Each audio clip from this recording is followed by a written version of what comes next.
since spring has ended, I've been researching and learning all the positions, the players, and the coaches on how well or bad they did during the spring and how different from last year, and has there been any progress since arriving, and what this means for Nebraska in 2024. Now, as you know, nothing is written in stone, and just because someone's supposed to be a 4-star or 5-star player doesn't mean they'll end up being all that or even producing at all. But that works both ways. Just because someone was a 2-star or 3-star, or maybe they weren't even ranked at all coming out of high school, doesn't mean they're a bust. I've seen it too many times over the last 50 years, players being stars and NFL legends and wasn't even thought of out of high school or even in college. I mean, I've seen touted top college players going #1 overall in the draft and being a total bust, aka Ryan Leaf. So let's take all of this with a grain of salt and see how the Huskers potentially will look, and at the end of all this, how I feel this team will do in 2024. If, and again, I'll state like I did last year, if they can just be average when it comes to penalties and especially turnovers, which I felt last year they did a pretty decent job when it came to the penalties, as there wasn't as many stupid penalties than what we've seen in previous years. Plus, how does the rule factor come into play? Meaning, after a year under Matt Rule, which I'm telling you is a big difference than a year under Scott Frost or a lot of other coaches, how well a year under Rule makes the difference on the field. Remember, everyone was getting their first taste of Rule's system, of the way Rule does things. Rule was easing them in, and he even stated a few times that this year is going to be different. He's all in, and there's no excuses. And I take it as, say you just got you a job. You just found your job. You go in. You might even know how to do that kind of work. But you got to go in and learn their way. You got someone that trains you. And you're probably not as good at it right off the bat. But as you keep doing it, as time goes on, you get better and better. And if you're still there, you probably could do it now in your sleep. That's how I see this too. Last year was their first year, just getting their feet wet. And yes, I know we always think this every year, but you know, to me, I mean, tell me in the comments, what do you think? This year, for some reason, it just feels a little different, just a little more, I don't know how to say it. Don't you feel a little more sure about this year than you did other years? I mean, don't you feel at all that if just the quarterbacks hold on to the ball and don't turn it over like they did last year, and even if they're not a breakout star, or if they could just manage the team, you know, make them throws that 90% of college quarterbacks can make, that this team is going to be a lot better off than what we saw last year or any of the other previous 6 years. I mean, I'll give you an example. How many times did we see this team have a team like Michigan or Oklahoma or Ohio State on the ropes at the end of the game in a tight battle just to see them lay an egg and lose? I mean, Michigan a couple years ago, Ohio State a couple years ago, Oklahoma, even Oklahoma a couple years ago. Trust me, sooner or later, no pun intended there, that dam has to break. And is 2024, to me, the year that dam breaks? Could it be the year? Yes, I know I'm going to get all kinds of messages saying I'm a homer. There they go again. That's a Nebraska fan. They can't see the writing on the wall. But realistically, aren't we all homers?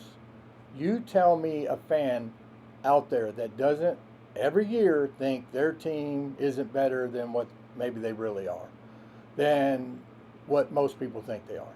I'll give you an example. I just got done watching someone's YouTube channel, and I want to shout out to Darren Talks Ball, who is a Michigan fan. He did a video going and giving his overrated teams. And of course, he states that everyone is overrating and that the teams overrating is Michigan State, Nebraska, and of course Ohio State. Ironically, but he didn't bring up Michigan. He didn't say anything about Michigan being overrated. He even said he based it on what everyone is saying about these teams will end up record-wise, based on what Vegas has set for their win-loss record prediction, which is kind of funny because he stated Nebraska is overrated because Vegas has them at 7.5 wins, which to me everyone thinks that's about right. I mean, I think everybody said 6-6 is probably their bottom, and about 7 or 8 wins is probably right on. But yet he said himself he sees Nebraska going 9-3. So how can you say a team is overrated when you yourself is stating this team will do better than the 7.5 wins that Vegas has for them? And if he looks, Vegas has Michigan at 9.5 wins after what they've lost from last year, including their coach, and now they can't cheat. I'm just fucking with you there. I just don't see Michigan winning 10 games. I just don't see them beating Texas or Oregon, even though both them games are in Michigan. But Texas is week 2, and they play Washington, and Washington's not going to be easy. Washington's going to be tough, and they have to go to Spokane, Washington to play them. And I just don't see them beating Ohio State this year on the road either. And keep in mind, Michigan State is their rival game that seems to play them tough every year. So that could be up in the air. And even their week 1 game against Fresno State is not going to be a walk in the park because, think about it, they're starting with a new coach, a lot of new players, and that's going to be game 1, and we all make them mistakes on that game 1. That's where you do your most improvements between game 1 and game 2.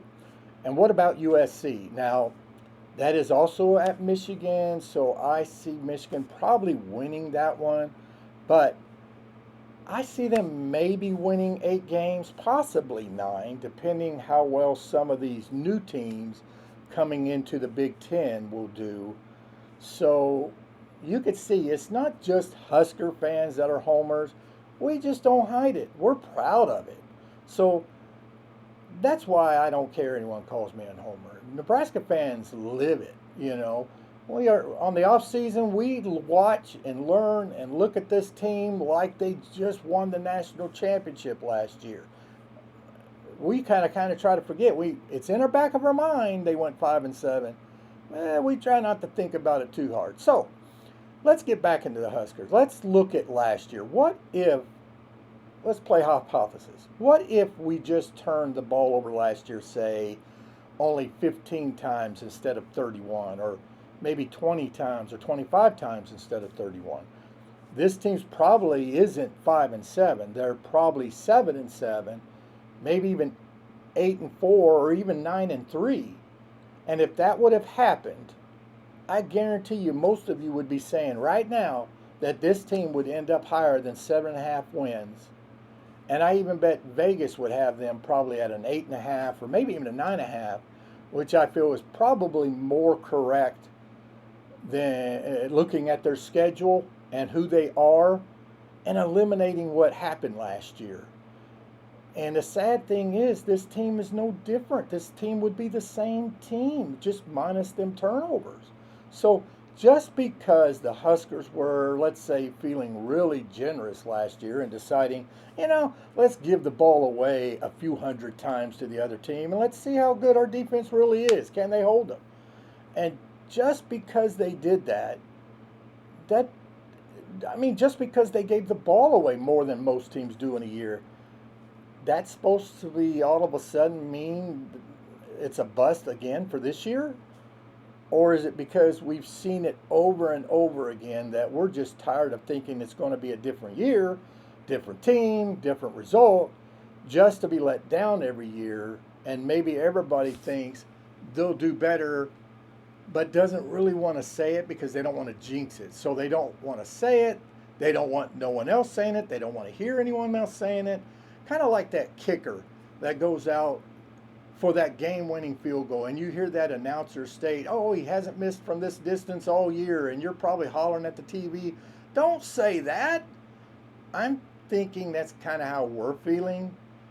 And so we're just probably, even though I think a lot of us thinking, man, this is a different team, but we don't want to say it too loud. I'm not going to think that way anymore. I just refuse to kind of think that way. I'm going to predict what I feel this team can do or will do based on what I've seen, what I've researched, and I'm not going to assume the turnovers, the penalties, or just bad luck.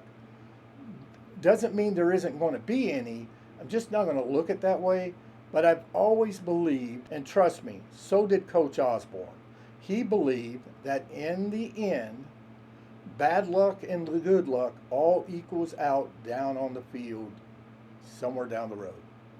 And trust me, if it equals out this year to this Husker team could be 12-0 because they've had some pretty bad luck the last few years. And yes, it was bad on their own doing, but it was still bad. So let's not see this team as last year's 5-7, even though we've heard from Rule state a few times this year that they are a 5-7 team until they prove they're not. Plus, keep in mind, the ones that turned the ball over the most last year are no longer on the team, and another is probably not going to be your starter this year.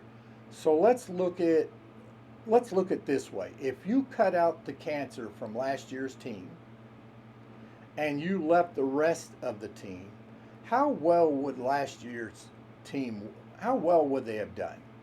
If you take all the other players that were on the team, was they good enough to make a difference? And now you add in the newcomers, what was added at key positions, bringing back 78% of your positive production from last year with a defense that was a top 15 defense, and you throw in some good players from the portal, from recruiting, etc. How good can this team be? How good will this defense be in 2024? What if we just get what we had last year defensively, giving up an average of only 18 points a game? If we are just doing that and Raiola or Danny Dimes or even Harburg is manageable and doesn't turn the ball over like last year, how good will this team be? Now also, let's keep in mind that they now have a quarterback coach. Coach Thomas is an NFL caliber quarterback coach who's now working with Harburg and both these freshmen. And keep in mind, Raiola has been working with NFL quarterback coaches for most of his teenage life. And I'm telling you, Dylan Raiola is not your typical freshman quarterback. I've been saying that over and over again. He's not your typical freshman quarterback coming out of high school. So let's look at what they should be, and let's not assume the worst for now. So what do we have here? Well, can this team be, even if the rest of the roster is the same as last year, ask yourself, did the Huskers lose anyone? Did the Huskers lose anyone that you feel will be a huge loss? Did they add any players you feel would or will make a big difference? And who came back? Did the players that returned make a difference or will make a difference after 1 year under Rule? This is what I'm going to go over and show you that, to me, the 2024 season is going to mirror more of a 1999 or a year 2000 team rather than a 2022 or 23 team. So let's get into this and let me show you what I mean. First and foremost is the quarterback position. And I feel, even though I've said this is Harburg's team to lose, and I think if you watched my other video when I kind of clarified this, I probably should have said this is Dylan Raiola's team to win. But to me, and Rule has made that remark that no freshman is going to come in and take a starter's position without earning it. So I do feel this is going to be Raiola's team, and he will start. To me, he's the better quarterback. He's not your typical freshman. I'm going to say that again. And I feel Raiola will be the starter, not a surprise. And yes, he is a freshman and he will make freshman mistakes, but he's, again, not your typical freshman. And keep in mind, the Huskers bring in one of the most experienced offensive lines in the country. This will be the best Husker offensive line some of you've ever seen, or probably I know I've seen since probably late 2000, early 2000 to mid 2000, around Frank Solich, maybe Callahan years.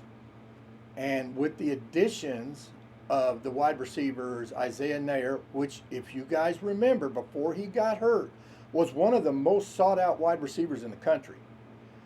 And then add the ACC player, Jamal Banks, who tore it up last year in the ACC. Both these guys, who are 6'3", 6'4", 210, 215 pounds. And then you throw in Janarian Bonner, who's 6'2", 220 pounds. And I feel like he's going to be a stud at that wide receiver. We have three big-bodied wide receivers, Big Ten wide receivers. And you know what's great about them? You could spread out this team with Thomas Fedoni out there as well. Spread it out where you're probably bringing the other team's bringing in a dime, a nickel. They're thinking they're throwing the ball. And then what do? You put them out, three out, spread the field, and run the ball with those big bodies blocking those small DBs. And I see some sweeps and pitches going the distance. I see Emmett Johnson, Ramir Johnson, even Dowdell getting some chunks of yards. And what about Jalen Lloyd? One of the fastest players on this team. He's out in the slot, quick wide receiver screen to Lloyd with Bonner, Banks, Nair blocking out there. I see some good gains, some great gains. I could see it taken to the house. I could see that kind of being part of your run game. 5-6 yards here, 4 or 5 yards here. You don't need a whole lot. You do that out and get 4 or 5 yards. That's no different than handing it off. You get down and get 4 or 5 yards. You might think, oh, you only got 4 or 5 yards. You hand the ball off and get 4 or 5 yards. You're thinking, wow, you got 4 or 5 yards on that. It's no different. And I could see this is going to be a positive. And what's better than having a freshman quarterback of this caliber now being protected with a line, an experienced veteran line that I feel like is going to be one of the positives of this team. And if you give Dylan Raiola just a little bit of time, I think he's shown he could dice up a defense. He's, again, not your typical freshman. Yes, he's going to make mistakes. Yes, he's not going to be perfect. I just don't want everybody to throw him under the bus if he happens to throw that pick here or there. Let's try to forget about last year. I know it's going to be hard, but I'm trying to do it too. So it's going to be a big difference. Now, what about Thomas Fedoni? Last year I said, and I felt, this is Thomas Fedoni's year. I said that was his year. That's his breakout year. And yes, he still had 25 catches for 260 yards. He led the team with 4 touchdowns, but he was limited by the quarterback play. It's not his fault what happened. Plus, he was also coming off his ACL injury that kept him sidelined for a couple years, for a long time. Probably feeling a little timid, as most do when they first come back after an ACL injury. Even in the pros, you see that first year back is not as productive. So I guarantee you this year, this is the year. I mean, I hope Fedoni comes back for 2025, but I feel he's going to have a breakout year, a blockbuster year where he might be drafted in the second round, maybe even late in the first round. I think he's going to have that kind of year. This kid is determined, and you watch with the quarterbacks they now have that can make these throws, and feeling himself again, not really worried about the injury, and he's not thinking about it. This is Fedoni's year. I'm telling you, don't ever underestimate someone's desire and will to be the best. This damn country was built on that. We won the Revolutionary War because of that, over a superior power, because of determination. And that's what you got in Thomas Fidone. You watch it. Now, what about running backs? You got Gabe Urban, you got Ramir Johnson. Both of them will be back be fully back, but by summer and fall camp. I feel Gabe probably will win out the starting spot again, but it could still be Emmett Johnson since Gabe didn't have that spring or that winter conditioning. But the good thing is there are two different styles of running backs. Both of them, Emmett and Gabe, are two different styles. And then you look at Dell and Ramir Johnson, kind of like the same with Gabe Urban and Emmett Johnson. Two different type of styles. And they'll play off each other very well. And when you throw Dell and Ramir in, you basically have a 1-2 punch with different styles that you could switch in and out and keep everyone fresh. And you think about it. You start off with Gabe Urban or Dell and you pound it. When's the defense the freshest? The most go at it? It's at the beginning of the game, maybe right after halftime.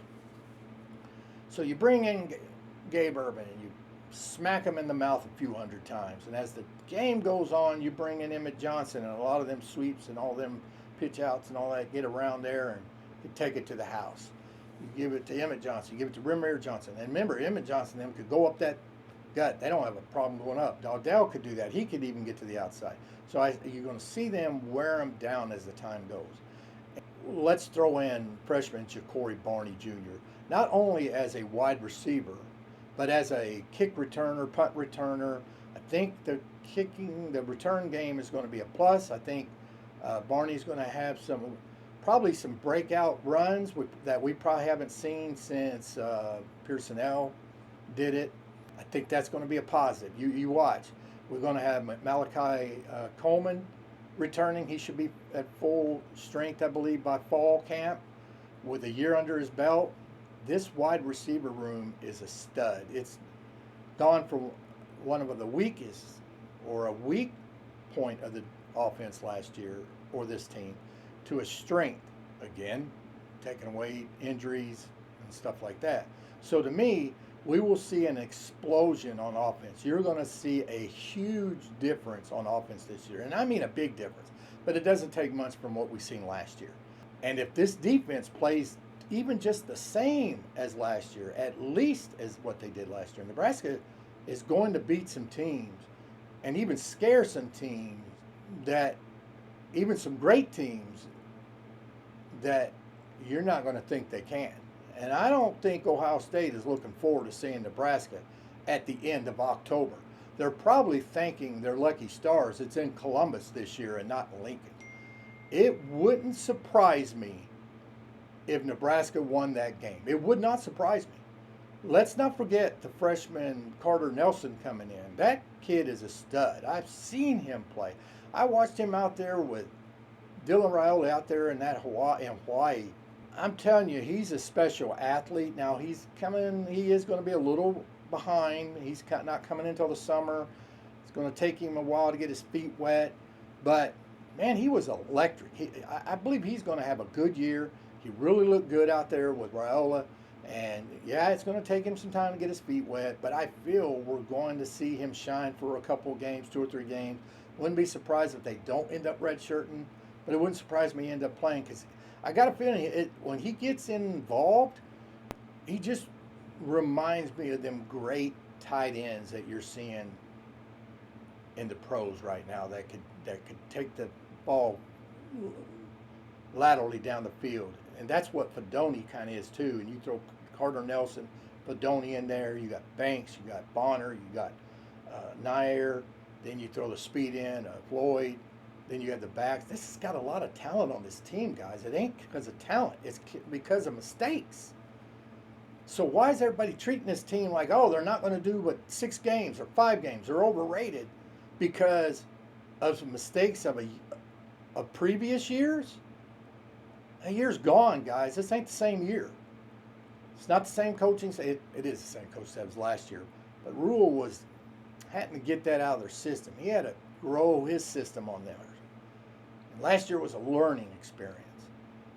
And you're just going to see a different team. And defensively, we just need to get what we got last year. But I got a feeling it's going to be better than last year. You got to remember, this is a veteran defense. We're going to lose a lot after this year. So I think just the veteran aspect of it, this is going to be a tough defense. So the offense doesn't have to be great, doesn't have to be that much better, but I think they are going to be that much better. If I had any concern on this team, the biggest concern I have, if any, and it is a concern, is in the kicking game. Tristan Albano just doesn't seem to be getting it. He's still having troubles. And the one thing about kickers, it's more mental than physical. Most kickers that go out there and are playing can kick the ball. Some a little further than others. But what a kicker needs, to me more than anything, putting everything else together, is they need a very short memory. They got to be one of those that doesn't let anything bother them. To me, this is what made Henry so special. That kid, nothing bothered him. He could just went out there and shanked a kick, and 2 minutes later have to go out there and kick a 57-yarder to win the game, and he'd have done it like nothing bothered him. That's what makes a kicker. That's what I want in a kicker. You give me one with the right mindset, who has the right attitude and between the heads and doesn't let things bother him, I'll take that any day over any other kid with a stronger leg. But if we have a concern, it's definitely in the kicking game. As you know, the Big Ten's a tight race. So we've lost so many games, so close games, 3 points here, 3 points there. Kicking can mean the difference from being 6-6 or 9-3. And if you think about it, last year there was probably some kicks where if we got it, we probably were 6-6 or 7-5. So hopefully this will get straightened out before the season starts.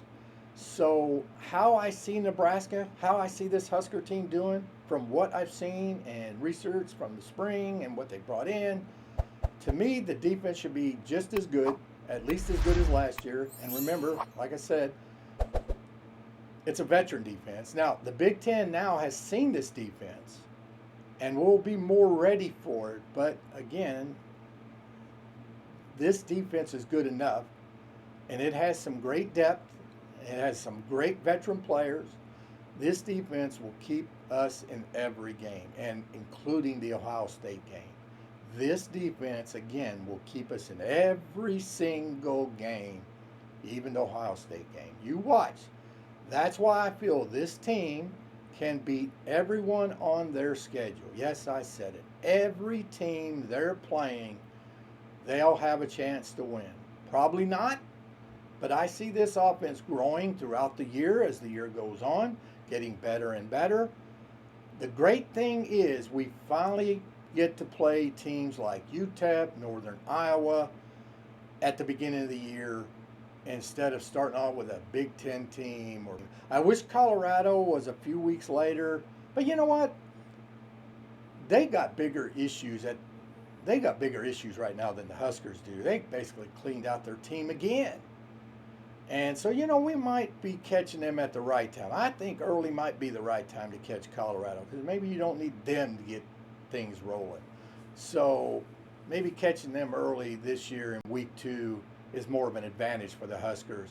Finally, we get to play teams like Ohio State, USC, UCLA, Wisconsin, Iowa late in the year, when Raiola will have 7, 8, or 9 games already played under them. This team's chemistry has gotten together. We'll build the chemistry, and Raiola should have improved week in and week out. So I love that we get these teams late, which to me is an advantage to the Huskers. Plus, all those teams I've named have beaten Nebraska every year. They haven't lost to Nebraska. They might say they're not overlooking them, but Nebraska will want it more than them. And let me tell you this right now. The hardest victory we will have is win number 6. We have struggled so much, so hard to get to that 6th win for that bowl. What did we do last year? We went 5-3 and lost the last 4.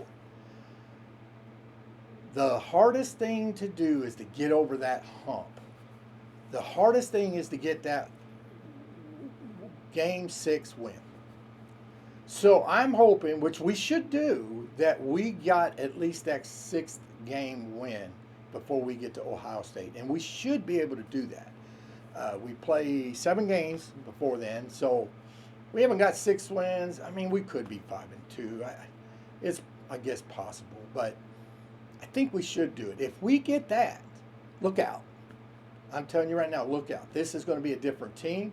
They'll be playing on house money, and Ohio State, Wisconsin, UCLA, USC, Iowa, all them teams better look out, because they might sit there and go, we're not going to overlook this team. I've heard this team good, but you know how many times they've seen it over and over again. How many times going to be back of their head playing them, going, yeah, give them time. Somewhere around here they're going to blow it. You know, it's a mindset, and it's changing. I see it changing in these players. So they might say they're not overlooking them, but Nebraska, I guarantee you, wants it more than they do. That's going to be the difference. No turnovers, more takeaways, a consistent 4-man pass rush. You give me this, look out. So here's my bold prediction, and I'm going to give you the opportunity to laugh and make comments below. But if you do that, please come back after the season and apologize and bow to me. Okay, well, at least come back and make a comment and give me credit where credit's due after stating this, if they end up doing this. But I see Nebraska and this team going 10-2 and making the playoffs. Yes, I said it. They will go 10-2 and make the playoffs. And Raiola, here's another one. You will hear Raiola's name throughout the year. As the year goes on and Nebraska does well, you will be hearing Raiola's name in the Heisman talk. No, he will not win it, as you really have to ball out and have no one else do shit before they'll give it to a true freshman, but you will hear his name in the Heisman talk. So mark my word, Nebraska will end up 10-2 and playoff bound Huskers, coming to a theater near you starting August 31st. So I'll do more of a win-loss prediction on each game as the season gets closer, fall camp comes in here. Now remember, these predictions is based on no injuries, which you know you're going to have, but where you're not taking in consideration who's going to be hurt. You're not taking consideration you turning the ball over 100 times, doing stupid penalties, because every team's got to kind of do that. And no one makes predictions going, well, I think they're going to have 30 turnovers this year, so I'm going to say this. And it seems like when they're predicting Nebraska saying, oh, they're going to win 6 or 7 games or 5 games, that's what they're thinking.